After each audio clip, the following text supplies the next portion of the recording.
Hi, everyone. I'm Tiffany Schultz. I'm the marketing manager of undergraduate programs here at Forte. Thank you so much for coming to our LinkedIn Live event. I'd like to introduce you to today's amazing problem solving host, Heather Riley. Thank you, Tiffany. Hi, everybody. I'm Heather Riley, and I'm a co-founder of Hive and Thrive. And we are an organization that teaches people how to embed the tools of positive psychology into their lives. We are also practitioners of yoga and meditation. And so we really try to incorporate both Western social sciences and Eastern philosophy into what we do. Just a little bit about me. I was a high school Spanish teacher for 25 years, and my last school in which I taught the tools of positive psychology, and I loved it. And I loved learning how to incorporate them into my class. And I started learning a lot more about it. And then eventually I left teaching high school, and I just want to bring these amazing tools and gifts to others. So that's what my partner and I do. And let's talk about problem solving. I'm so excited to be here today. So we're going to talk a little bit about issues around problem solving. We'll definitely talk about why it can be really challenging, the obstacles that come up, and then some concrete tools that you can embed into your life today that will make a real difference. They've changed how I approach my day and how I get things done. And hopefully you'll find that there are some great takeaways for you as well. So I'm just going to use this little PowerPoint to keep us moving. Again, our organization is Hive and Thrive, and we are so excited to be here with Forte. So just a little overview about what positive psychology is. There are 6 tenets. Traditional psychology deals with what is not going well in your life and tries to work on those issues. Positive psychology comes through the lens of what's going okay in your life and how can we make it even better, right? So taking the things that are fine and strengthening them, right? Instead of looking at our weaknesses, we look at our strengths. So if you think about why somebody might go to therapy, it would be because they are having an issue in their life that they want to fix. And that's all well and good, and that has its place. Positive psychology has a little different of a lens. And of these 6 tenets, positive emotion means how are my emotions showing up in certain situations? Are these the emotions I want to be having? How can I change that if they're not? It doesn't imply that everything has to be great all the time. That's absolutely not what positive psychology is. That's not sustainable. We absolutely are going to have days when things are difficult and we feel sad or depressed or grieving. Those are all valid emotions, right? So please don't think that positive psychology is about always needing to be happy, a happyology. That's not what this is. And then engagement is how do we create those moments of flow, right? When we get into that space where we are just so involved in an action that we kind of lose sense of time and space. How do we create that either in our lives, in the workplace? Um, how do we savor the things that we want to make sure that we're taking with us from the day?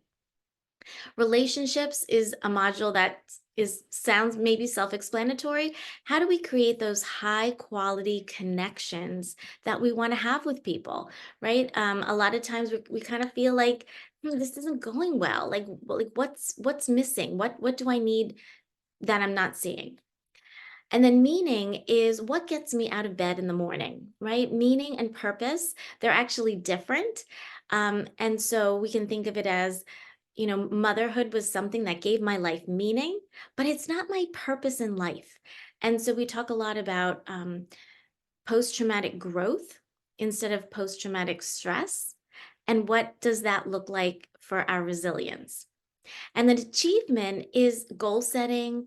How do we create hope in situations where we feel like we don't have any? Um, and then vitality is the idea of How is my sleep affecting my day? How is my nutrition? How is my exercise? Um, the way positive psychology was developed by Martin Seligman at the University of Pennsylvania, he said that meditation is in vitality.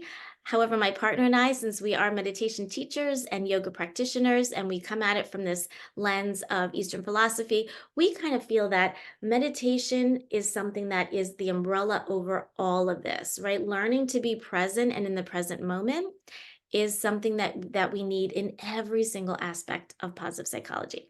So if you weren't familiar with positive psychology, now you have a little bit more knowledge of it. So moving on, because today we're talking about problem solving. So problem solving can be really challenging, right? Because it's kind of an oxymoron, right? We have a problem and we need to solve it, right? Those two things don't always go well together. So what gets in the way? Right? What gets in the way? It can be so many different things. It can be our gender, our um our history. It can be the kind of relationship we're in. It can be the way we see the problem. It can be our culture. A cultural shift can be part of the issue with solving a problem. And then how to find a way forward, right? Knowing how to adequately identify what the problem is. Because a lot of times we think the problem is this, but it's really this, right? So learning how to adequately identify the problem is also key. Right. So kind of thinking through what is getting in the way of me being able to solve this problem and what do I need to find a way forward? Really, two really important questions. Okay, so a couple of things that we're going to go through. So the first one is be in the present moment. Right. And I kind of alluded to this when I said that we're meditation teachers, but learning how to be in the present moment is really important. Sorry, I have my dog here because he goes where I go. Um, so we don't want to live in the past or the future. We want to be in the right now. And there are a couple of ways to do that, right? Clearing your head, taking a walk, meditating, dancing, right? Anything that's going to allow you to put the problem aside, right? Kind of like look away from the problem. Because sometimes when we just keep staring at it and we keep saying, this is my problem, our brain goes into a loop. Right. And we just keep revisiting, revisiting, revisiting, revisiting. So, any of us that have been in that situation, you know how that feels, right? You'll wake up in the middle of the night and you just start again in the loop. So, being able to clear your head, getting away from it is incredibly helpful. It allows you to get a little space from it, it allows you to gain some perspective. So, that is huge. So, anytime you can take that opportunity, please do. Another one is focusing on how you are feeling in this moment, right? Focus on how you are feeling. I am a huge fan of what we call the two-word check-in. If you're familiar with Brene Brown, she espouses the two-word check-in. So it's really just a momentary, what are two words that describe how I am feeling right now? It allows you to drop in to that experience, right? This is where I am right now. Right now, I'm feeling X and Y. And I use this with my children at the dinner table. I'll just go around and say, okay, two-word check in. And that is something that really, really allows us the ability to drop into that present moment super fast. And another thing that I love to do, and I used to do this with my high schoolers all the time, is a four square breathing activity, because you can do that in just 1 minute and it really just recenters you and regrounds you. So, just to give you a little example of the four square breathing, I'm just going to make a square with my hand. We would inhale, counting to four, hold that breath for four, exhale for four. Hold that exhale for four. Inhale for four. Hold for four. Exhale for four. Hold for four. We'll do it one more time. Inhale for 4. Hold it for 4. Exhale for 4. Hold it for 4. So hopefully that really allows you to drop into the present moment because you're thinking about the counting and how you're doing your breath. So you can't be thinking about all that other stuff like your problem. And that allows you that space, right? I can't stress that enough. I started with that one because I really do feel if you take nothing else away, being in that present moment, being aware of what you're experiencing is key, really, really important. All right, so moving on. The second thing that really helps with problem solving is being able to ask yourself questions using what and how.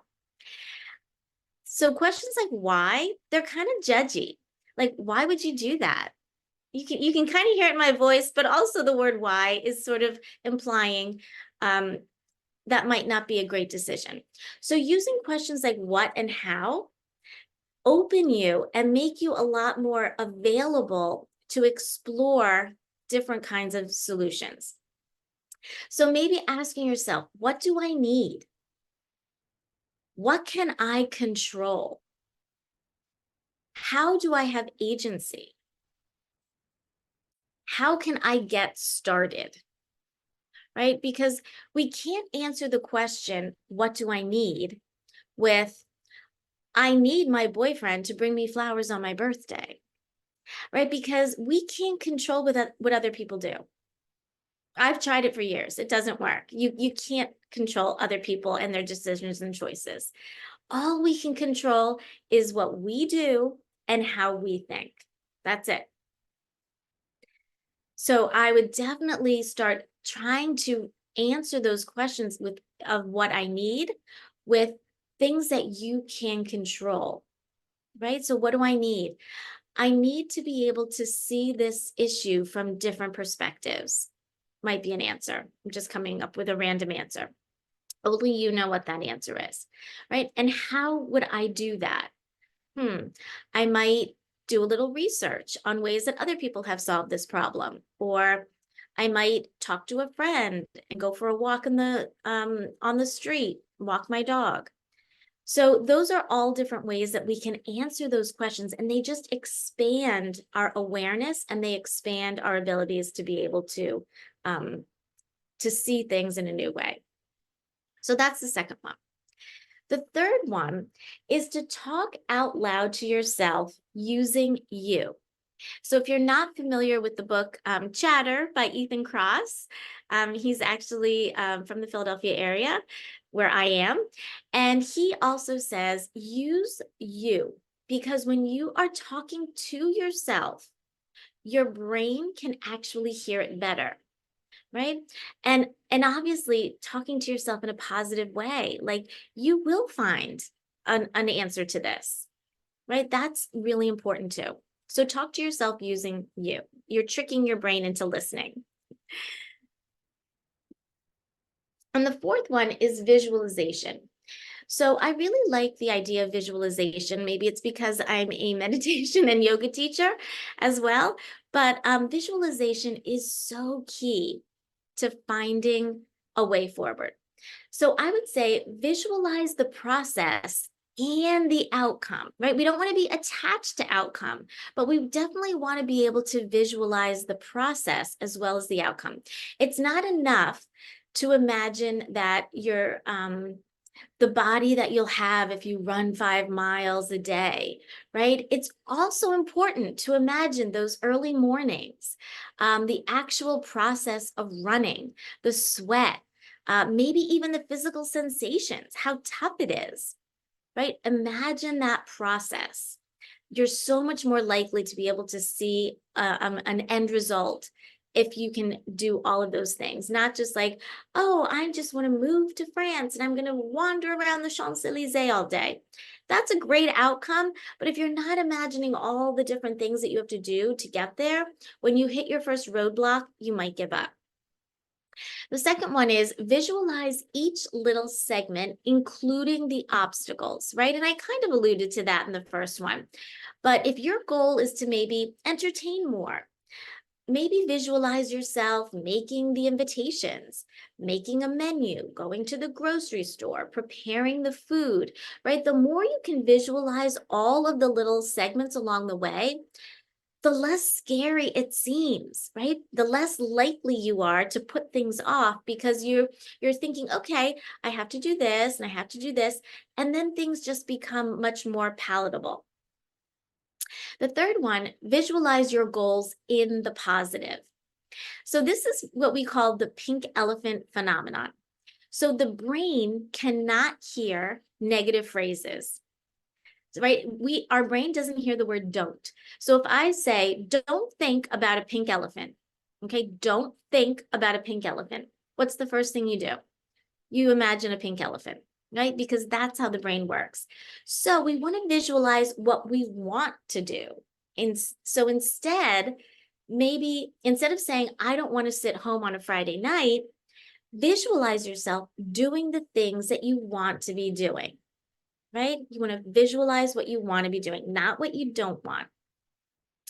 And then the last one, visualize future gratitude. Gratitude is a huge one. I could go on and on and on about gratitude.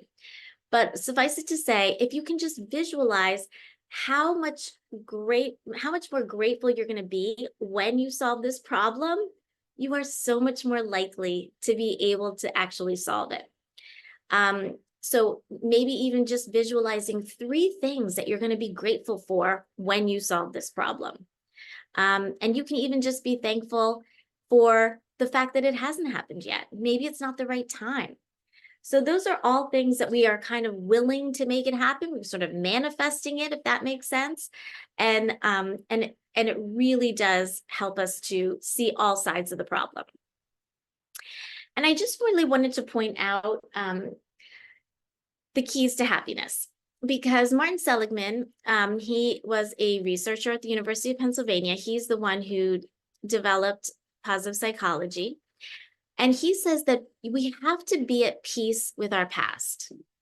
And that means looking back at the past with both satisfaction and being able to express gratitude for the things that have happened, right? Being hopeful about the future and being in the present moment. And he says that these are voluntarily controlled, right? We can control how we see things, right? I know for a long time, I really struggled with forgiveness. And that was really making me hold on to things from the past I wasn't willing to let go of. And I say willing purposefully because I had the ability to do it and I wasn't. I was choosing to hold on. So it means having a degree of satisfaction about the past. So being able to see our past with both gratitude and forgiveness, that's huge. And what he says is if we cannot see our past with gratitude and forgiveness, we are so much more likely to live in depression. And I'm going to repeat that because when I say it to people, their mouths drop open.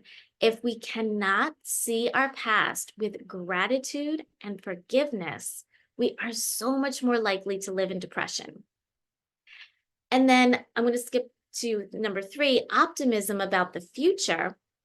He says, if we cannot see the future with hope and optimism, we are so much more likely to live in anxiety. Right? Think about that. If we cannot see our futures with hope and optimism, we are so much more likely to live in anxiety. And so that sweet spot, once again, is that present moment, right? Seeing the present in a grateful, savoring, flowing, I've got meaning and purpose kind of way. That's that sweet spot in the middle, being in that present moment.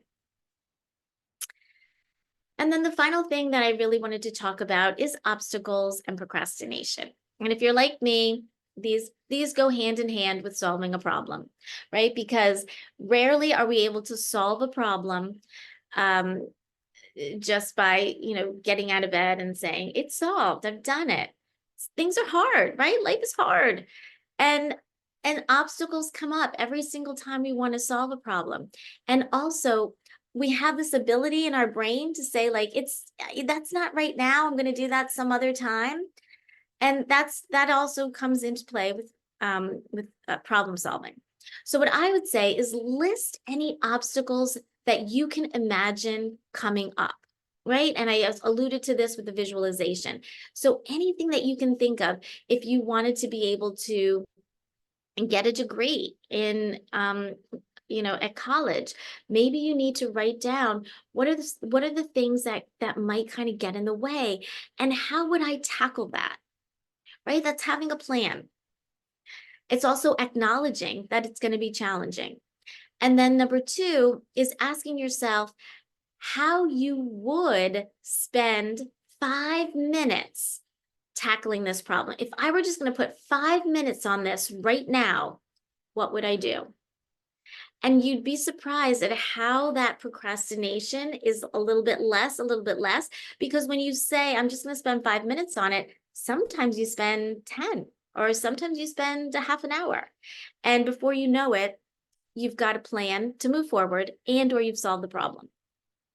So that's how kind of procrastination, we can kind of get around procrastination, or we can, because a lot of times we say, just do it, but that's not always that easy. So we have to trick our brains to thinking that it wants to do it, or that it feels that it can do it, right? Because a lot of times we feel like we can't. So that's a lot of what I really wanted to talk about today. I'm going to respect the time. So not sure if you need any more help unfolding any of this, or if you have anything specific you want to ask. And I'm also curious if any of this information resonated with you. But I can definitely open it up for questions if anyone has any right now. Yeah, it looks like thank you again first, Heather, for Yeah, hosting. This was a sure. great review. I learned a lot as well. The first question we did receive actually is, what will be best for college students when it comes to day-to-day problem solving in a stressful environment? What would be the best for college students? Well, I think that no matter how old you are, we probably would want to attack it the same way, in the sense of being in that present moment space, maybe even journaling. I love to journal and just kind of write down the problem, and or like I said, saying it right to the mirror. This is the problem that I'm having. Because we do know that a lot of adolescents, and I'm just going to throw, I know adolescent might cover like a broader range of ages, are feeling a lot of loneliness right now. There's a lot of mental challenges in our adolescent population. And so being able to sit with and acknowledge that this is the challenge is sometimes the hardest part, right? Because we want to push things away, ignore it, push it aside, pretend it's not there. And I guarantee you, the more we push it down, it's going to rear its head somewhere, whether we lash out at people, or we, like I said earlier, going into places of anxiety and depression. Yeah, that's a great point. Looks like we got another question in. What if our present is not flowing and more difficulties arise at the moment? Okay, so I love that question. So I'm just gonna uh just chat just a moment about our negative attention bias. We all have it. It's part of being human. So we pat ourselves on the back for being human, but we're hardwired to see the negative parts of life. And so, what we can do with positive psychology is we say, okay, instead of what didn't go well today, what did go well? Where were those micro moments of this? This was a nice little connection I made with my professor, or this was a sunny day. Sometimes that's all it is. But the more we can attach ourselves to those micro moments, the more we can start to see the good things that are happening every day. That doesn't mean ignoring the bad. That's not what I'm saying. But then the more we are open to, maybe there's a lesson in this. Maybe there's something that I need to know in order to be able to move forward. Right. And we start to change our perspective. Just, it's so slight, but the more we can really practice that, it really does happen. Yeah, that's great. That's a great point. It looks like we got another question. How can positive psychology be used when solving problems in a workplace, similar to undergraduate students? Yeah. So in the workplace, absolutely. I love a gratitude practice. I mean, I can't say that enough. Um, whether it is something that an organization does, and my partner and I do present to a lot of organizations. So it might be something like, hey, let's go around the table and say something really concretely that we're grateful for. I know I had a boss that would say, I'm so grateful to all of you for all the amazing work you did. And that really felt um unnecessary because we weren't really being concretely thanked for anything. So when we practice gratitude, we want to be as concrete as possible, right? So I really want to thank Tiffany for taking the time to email me back when I emailed her and for explaining the process here because it really helped me to understand what the needs of the Forte Foundation are. So those are ways of just having, because all any of us wants is to be seen and heard. That's it. And so the more we can practice that in an organization, the more people feel connection, they feel trusted, they feel trust in others, and they feel like they belong. So I would say the most important thing would be some sort of a gratitude opportunity. Yeah, that's great. Mhm. We are almost at time. We have two more questions. Okay. What additional resources, tools, blogs would you recommend for staying up to date with the latest techniques and approaches to problem solving? So I did my certification through the Flourishing Center in New York, and they have a lot of amazing information on their website. It's theflourishingcenter.com. And they have so many articles and videos, and a lot of it is free. That's Yeah. awesome. Hmm. And we have one more question. Will this presentation be available after the event? Yes, I can take this question. You'll be able to access a recording on Forte's YouTube channel. It's youtube.com backslash forward foundation, Forte Foundation, excuse me. Uh-huh. And it looks like those are all the questions we received. So I will turn it back over to you for the rest of the presentation. Thank you. So I would just like to thank everyone for being a part of this presentation today through Forte's LinkedIn Live event. Please feel free to connect with me, with my partner, obviously connect with Forte, give us any feedback that you may have, and stay tuned for future Forte opportunities, which are designed to make 2024 your best year yet.